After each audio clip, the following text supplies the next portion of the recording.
It's the world's biggest passenger jet, pride of the Qantas fleet. One of the most complex machines ever built. So clever, it can almost fly itself. So, what can possibly go wrong? Within about 5 seconds, it felt as if we were plunging out of the sky.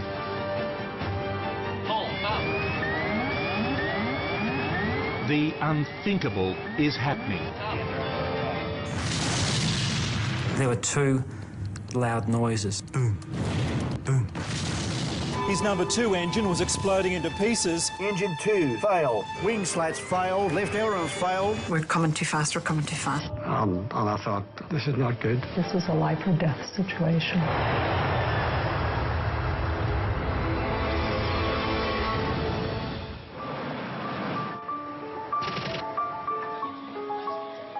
Changi Airport, Singapore. The conditions were perfect to go flying. Captain Richard de Crespigny and his team are about to fly Qantas Flight 32 on the second leg of its journey from London to Sydney. I'm leaving family, I'm leaving my sisters there.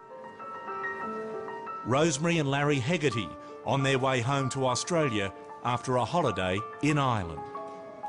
But then my family here, my boys and my husband are here, so it's always a great pull for me as to where I want to be. Their plane is an Airbus A380, 500 tonnes of advanced materials and electronics. 4 engines, 2 decks, more than 500 seats. The biggest passenger plane ever to fly. The first Super Jumbo. It is the latest technology. It's the derivation of 100 years of aviation. At the time, there are 39 A380s in service around the world. Qantas has 5 of them. This aircraft was the first one Qantas had taken delivery of and was named in honour of the Australian aviation pioneer Nancy Bird Walton. Despite its size, it only needs 3 human flight crew. Because at the heart of the A380 is an all-powerful computer system which does all the flying for them. Alongside Captain Richard de Crespigny is co-pilot Matt Hicks. Behind them, Second Officer Mark Johnson. But unusually, there are 2 other pilots on this flight. Harry Wubbin and Dave Evans are check captains. Their job is to review the performance of the crew. Today, these 2 check captains may make the difference between life and death for 469 people.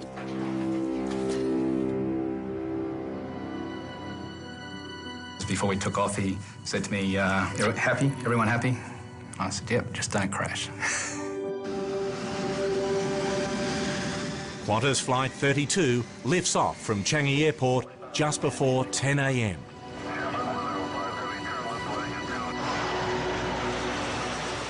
I just am totally relaxed because I loved flying. Everything is running smoothly on the Whisper Quiet Megajet as it climbs into the skies above Singapore.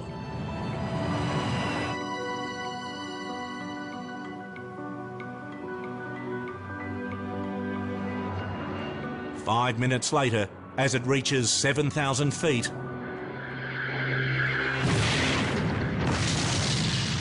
There were 2 loud noises. It was like Boom, boom.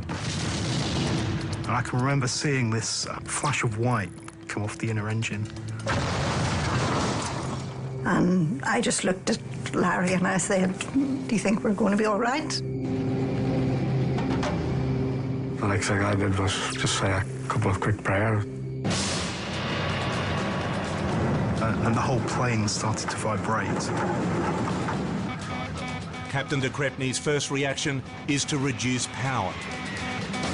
I immediately went to level the aircraft, which would serve to bring the thrust off the engines and to make everything less severe.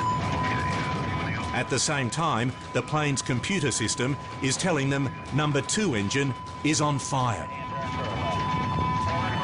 De Crespigny tries to set off its remote-controlled fire extinguishers, but gets no response.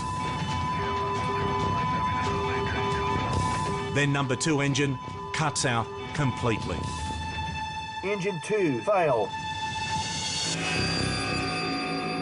Losing 1 engine out of 4 is a problem, but it shouldn't be a catastrophe. The plane's computerised flying system is programmed to manage just such a situation.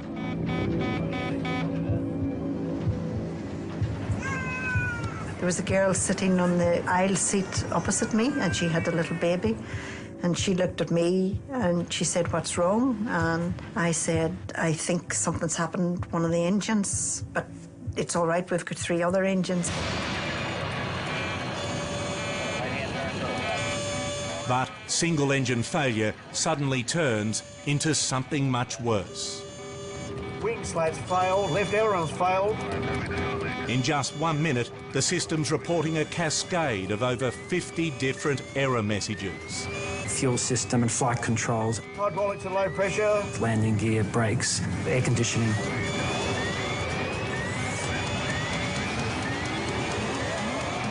And now the problem with number 2 engine starts spreading.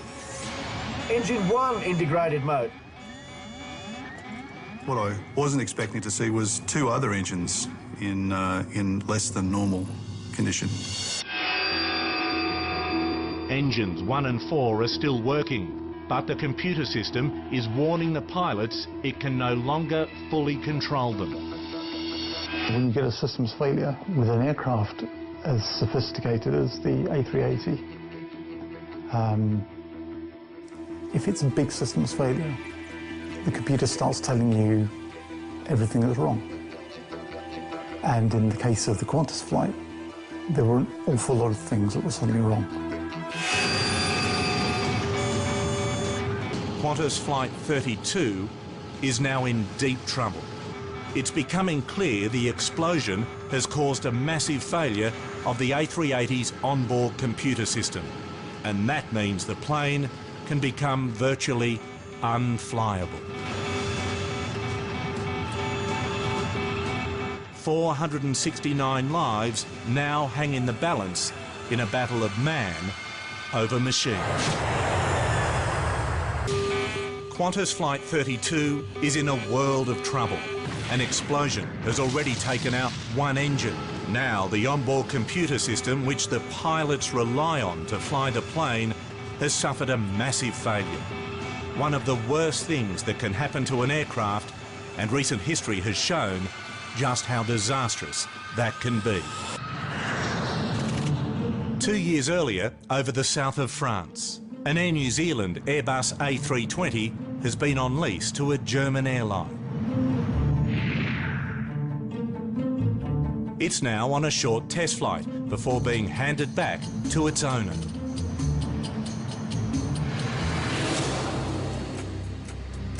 On board are 2 pilots from XL Airways, an Air New Zealand rep, and 4 other New Zealand officials.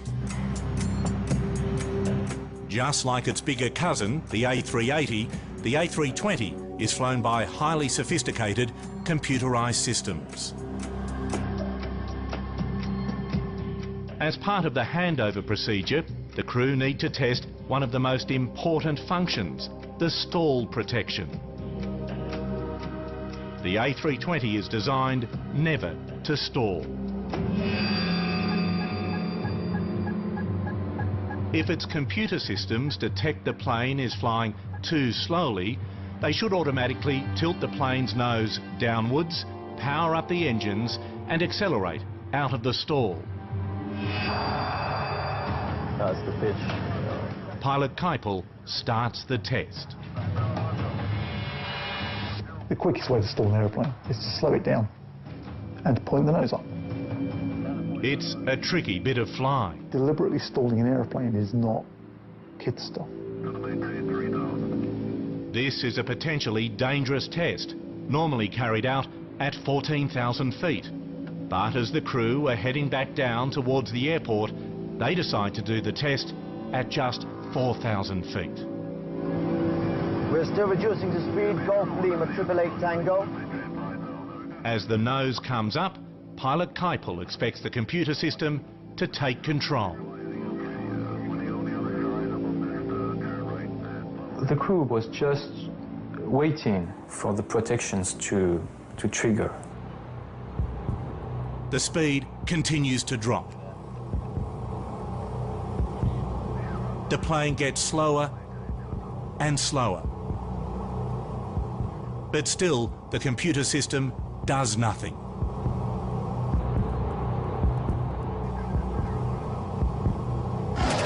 Don't sink. Then the plane starts to stall. Don't sink. The stick shaker goes off. The plane swings violently left and right. Don't sink. The captain immediately applied full thrust and gave a little bit of nose-down input on the stick. The extra power from the engines should pull the A320 out of the stall. The nose does start to tilt down. But then it stops.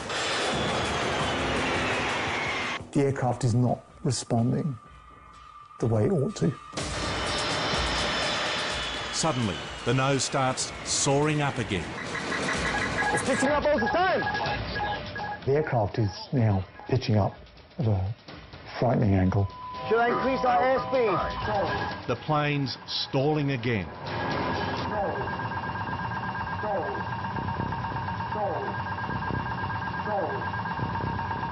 The airplane runs out of lift.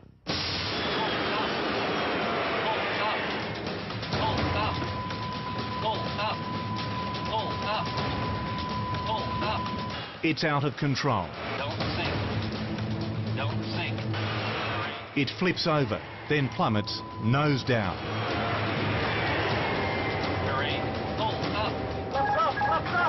At 4,000 feet, the pilot has no time to recover. Caution. Terrain. The plane simply runs out of sky. Terrain. Caution. Terrain.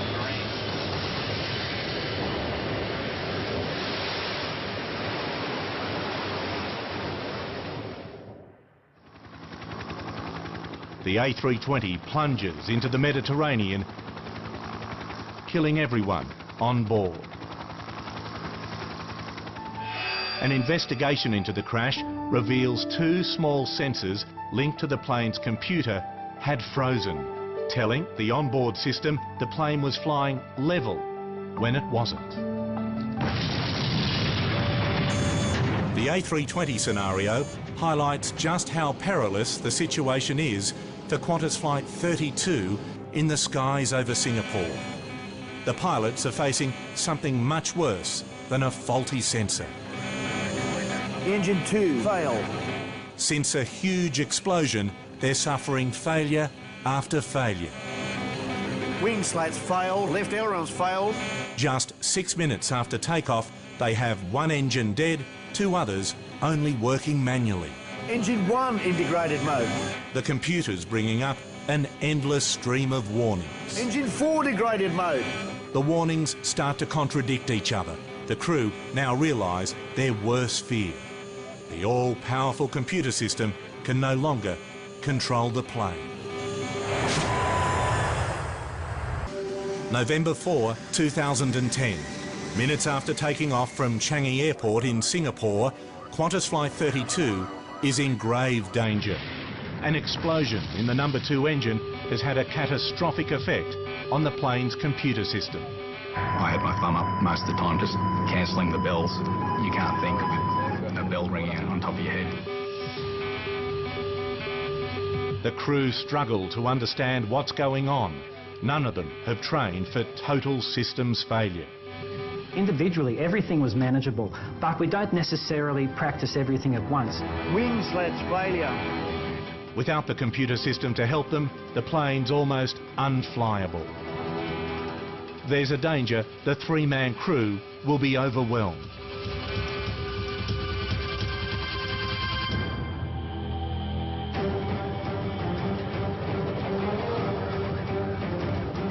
But luckily, right behind them, they have two of Qantas's most experienced captains, Dave Evans and Harry Wubben, who are on board to check the crew's performance.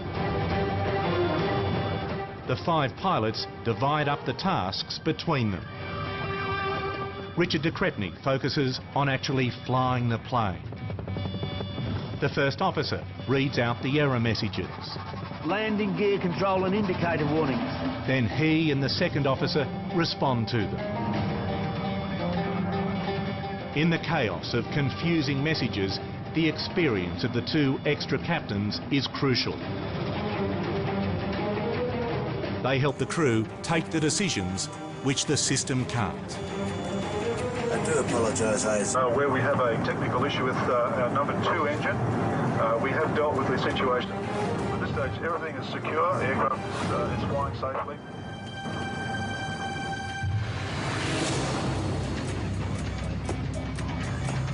Richard de Crespigny realises he has to get the plane down on the ground as quickly as possible.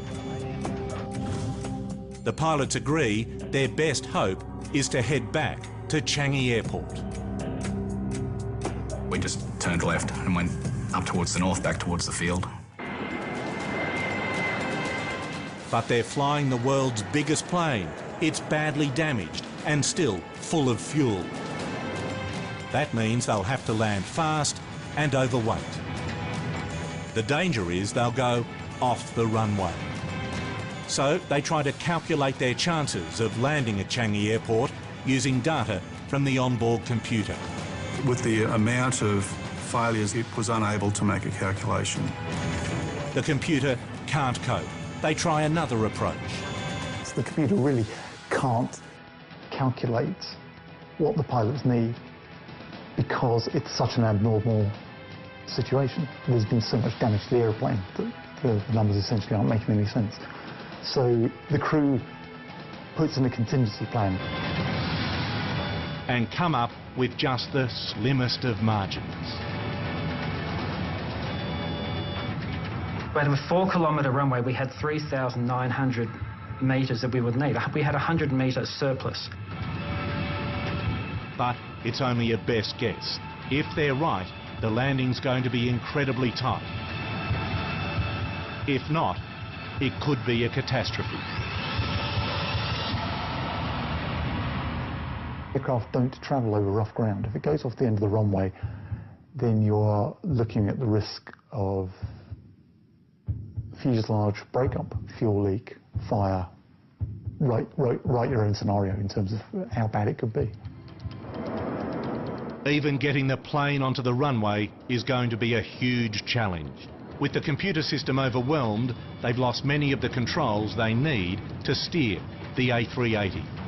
The Qantas pilots are facing challenges that have had disastrous consequences in other incidents.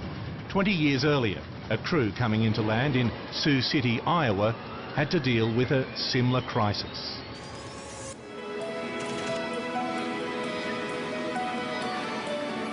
Denver, Colorado. United Airlines DC-10 is preparing to take off for Chicago. The crew have no idea that this flight will turn them into aviation heroes. Al Haynes is captain of Flight 232. Okay, starting checklist. Battery switch. Check. Bill Records, first officer. The weather was good. The flight was anticipated to be normal. Standby power selector. Check. Dudley Dvorak, flight engineer. Hydraulic system. Hydraulic system good. And Jan Brown, the first flight attendant, is looking after the 285 passengers, including 52 children, on a special Children's Day promotion.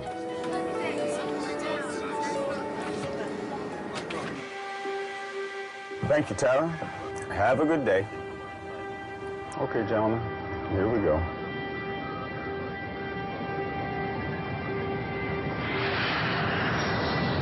Just after 2 p.m, Flight 232 begins its 2-hour journey to Chicago. Engaging autopilot. It's all yours, Bill. Should be a smooth ride. We're in cruise, and nice smooth flight, everything's going fine. We've been airborne about an hour.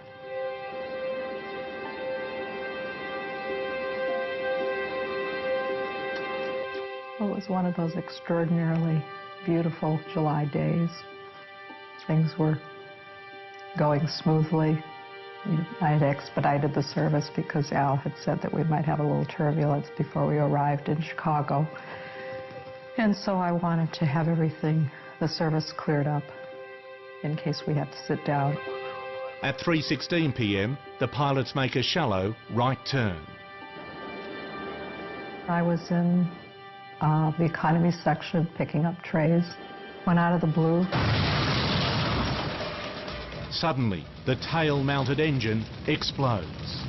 It started literally with a bang, shook the airplane and vibrated the instrument panel. We have to determine what's wrong.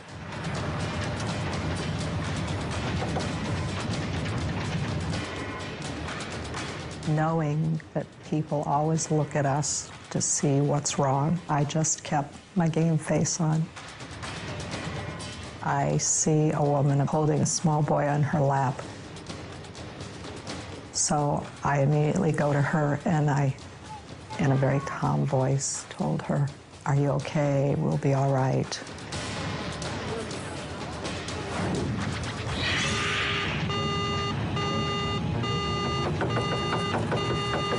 Number 2's gone.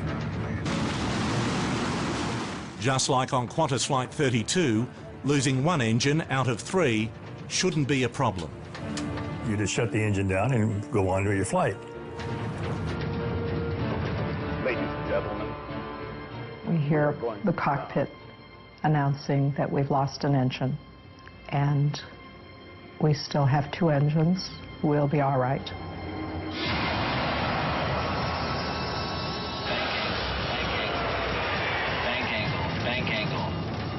Then the plane starts to bank steeply to the right. They try to correct it, but it doesn't work. Bank angle, bank angle, bank angle, bank angle.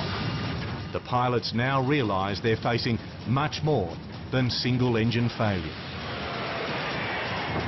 System 1, 0 pressure. Engine 2 on fire. I've got it, Bill. System 2, 0 pressure. System 3, 10%. The exploding engine has cut through the hydraulic lines. Now, make that 0%, 2. We've lost all hydraulics. Just like on Qantas Flight 32, they've lost the controls they need to fly the plane. A situation they haven't trained for because no one thought it could ever happen. Qantas Flight 32, with 469 people on board, is crippled over the skies of Singapore. The pilots are facing a systems failure on a scale few could have imagined. But the crew of United Flight 232 don't have to imagine it. They are living it. They've basically lost control of their aircraft on a flight from Denver to Chicago. 232, we just lost number 2 and some hydraulics.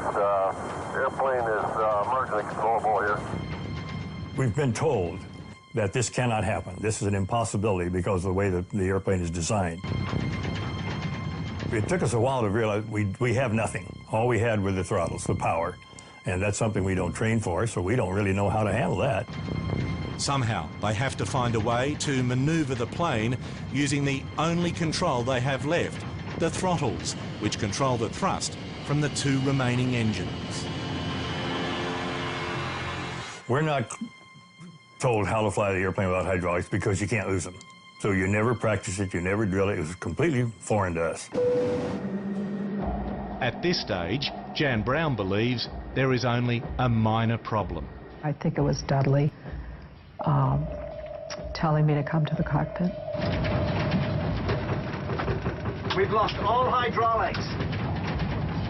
He's now telling me that we've lost all hydraulics and that I should secure the cabin and brief the passengers. And the situation is such that we could go straight down.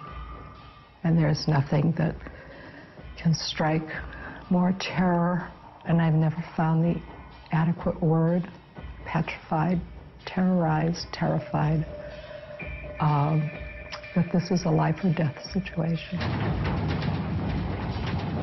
And I'm just hit with the enormity of the crisis. It just made my blood run cold.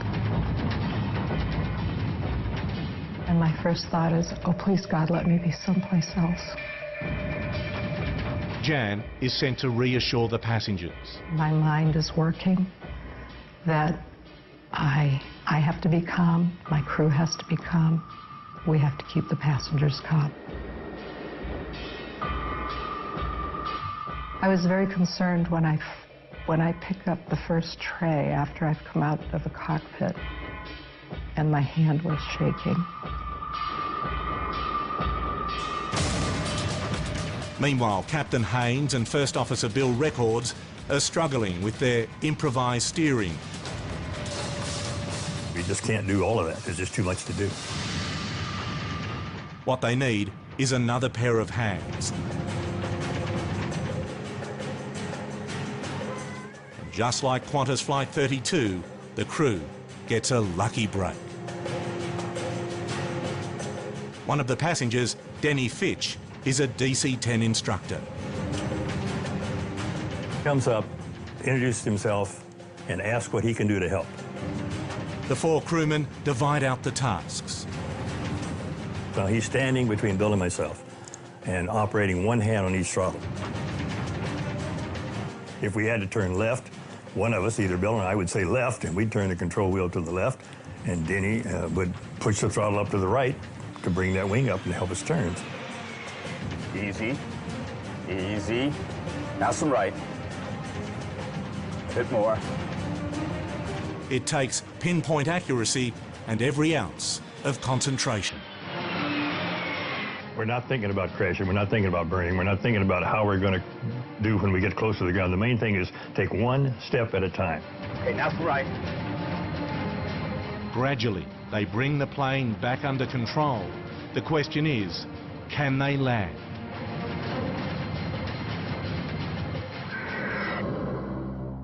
Now we just have to find a place to try and put it down. By now, they're flying over the state of Iowa. They tell us Sioux City. So, okay, that's fine with us. Take us to Sioux City, because we'll go there. It's got a runway long enough to land. We had to lose 37,000 feet of altitude from where the incident took place. So I remember looking out the window at one time and thinking it's a long ways down. A bit more right. The crew now steel themselves for landing. They all know it could be fatal. Ladies and gentlemen, we're going to be trying to land shortly. I have to warn you that it will be very firm. There are four very young children sitting on their mothers' laps. They don't have their own seats. While we are waiting for the cockpit to give us the brace position, I get on the microphone and direct passengers with lap children to place them on the floor and hold them.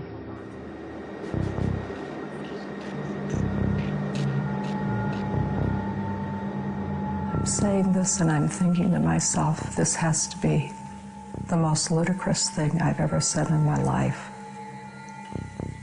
What sounds good in a training class does not sound rational in real life.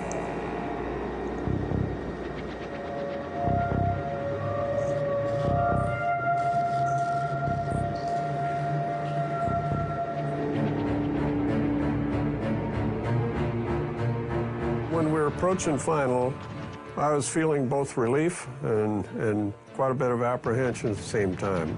Wondering how it was going to end up, knowing that we had no brakes to stop the airplane and no controls to keep it on the runway. A little left bank.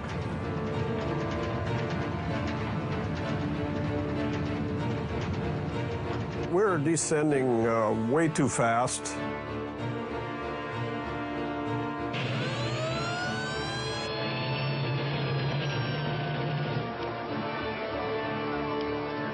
cleared to land on any runway. You want to be particular and make it a runway, huh? We're trying to hit Iowa, safely hit Iowa, and he wants us to land on a particular runway. And we thought, well, that's kind of pushing it then. We're going too fast. Pull the power back, all the way back, the left one. Pull it back. I'm asking Denny to pull the throttles back, and he says he can't because that's making us turn. Or left. Pull left now. I can barely see we're close to the ground. And just hoping that everything will come out right.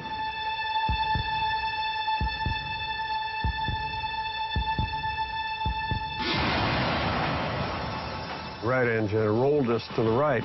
Pull the throttle back, left. I said left, left. Left. Left throttle. Left. Left, left, left. Pull the power back, left-hand side. Left. Pull the power back. Pull it back. The airplane started rolling to the right. And then we smash into the earth.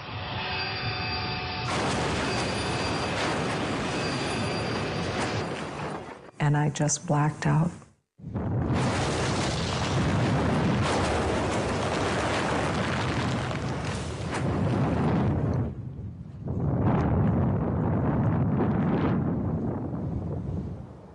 Flight 232 finally comes to a halt in a field alongside the runway. I can hear Bill talking to Denny, and I can hear Dudley, and there's no other sounds. It's completely quiet. The 4 crew in the cockpit survive. So does Jan Brown. But out of the 296 people on board, 111 perish.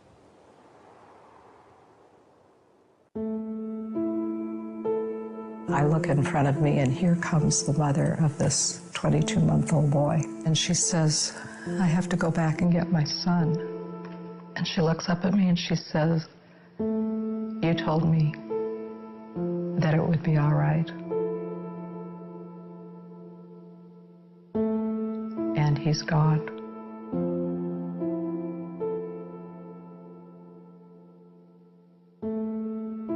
I'm thinking, I'm going to live with this the rest of my life. Incredibly, there are 185 survivors. But for QF-32, the danger is far from over. Somehow, Captain de Crespigny and his crew have to land the world's largest passenger jet, rendered virtually unflyable by a massive computer failure. Qantas Flight 32 from Singapore to Sydney prepares for an emergency landing at Changi Airport. Engine 1 integrated mode. The plane's computer system is in meltdown. They have lost almost all the flight controls. Yet somehow the crew have to find a way of bringing the giant Airbus A380 down safely. 469 lives on board are at risk. I thought about my wife and kids for a while. Thought I'd better do a decent job here, otherwise I'm not coming home.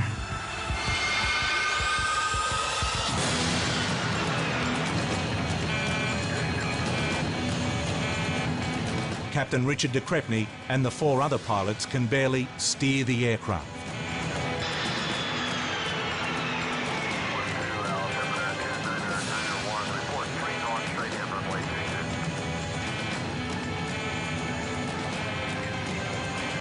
When the engine's exploded, the debris from that engine has gone through the wing. It's severed electrical lines, it's severed hydraulic lines.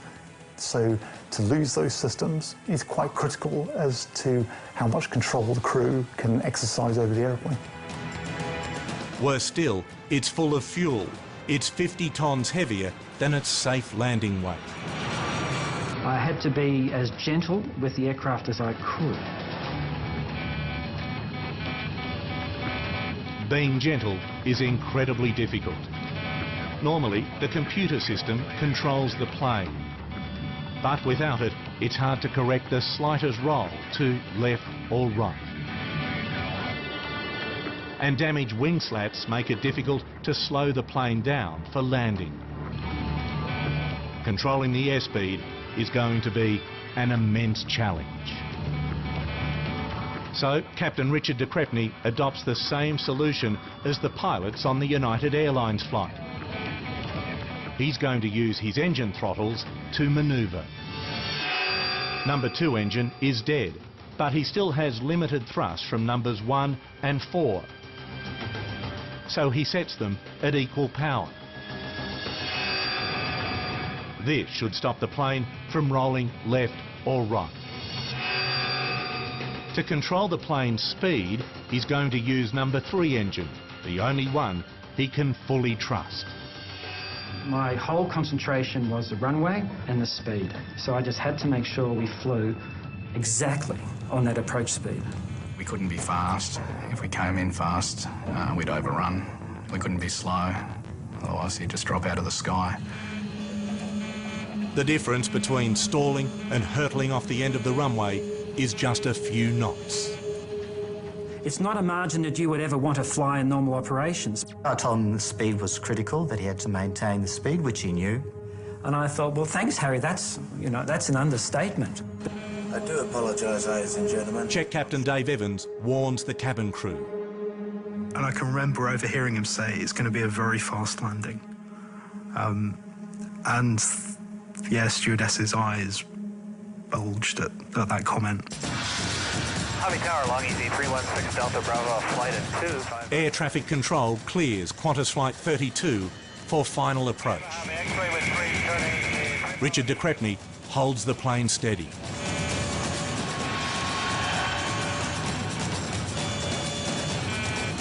At just 500 feet, the stall warning goes off. They're flying too slow, but it's too late to pull out. So I pushed up the number 3 thrust lever and the stall warning went away. Their speed, though, is still a problem. I just kept saying to Larry, we're coming too fast, we're coming too fast. As soon as we hit the ground, the plane just veered slightly to the right. And I thought, oh, this is not good. Just didn't seem as if we were slowing down. We were just going such a high speed the whole time. With the automatic brakes not working, de Crespigny resorts to brute force. The auto brake system had malfunctioned, so he had his feet on the brakes, manually braking the aeroplane. As I said, brakes. Right. And he said, I am, and I said, no, get into it.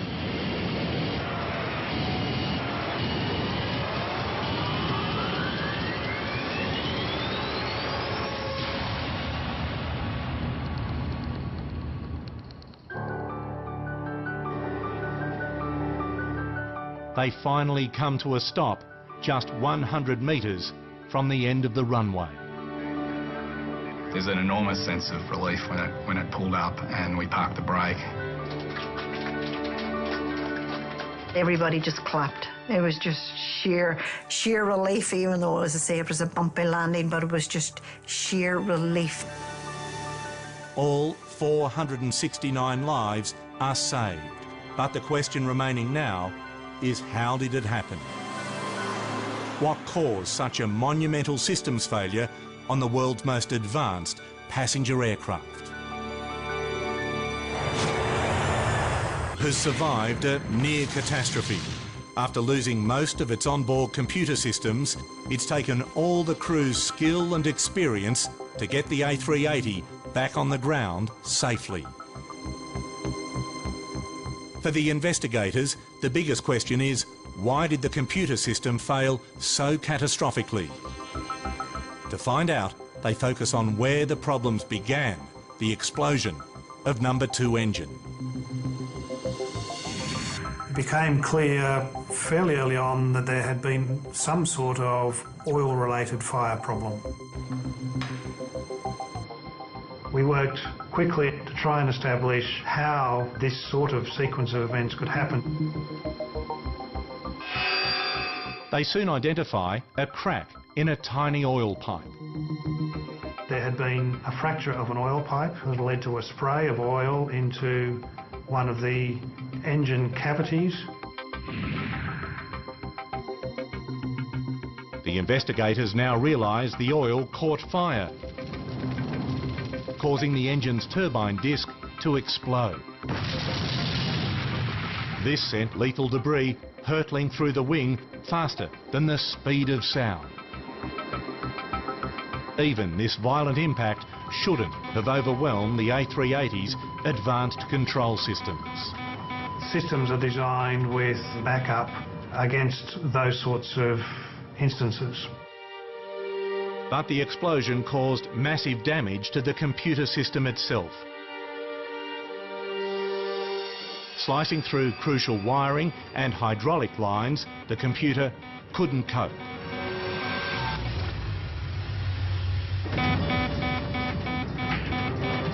What saves the plane is the pilot's ability to cut through the system's confusion and focus on the controls that can still keep the plane flying.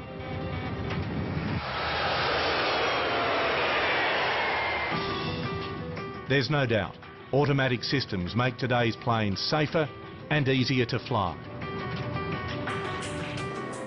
But Qantas Flight 32 shows that there is a limit to what systems can do. And when the system fails, the crew are on their own. Luckily, on the Qantas and United Airlines flights, there were extra hands on board to deal with it. The courage and experience of all of these pilots, the difference.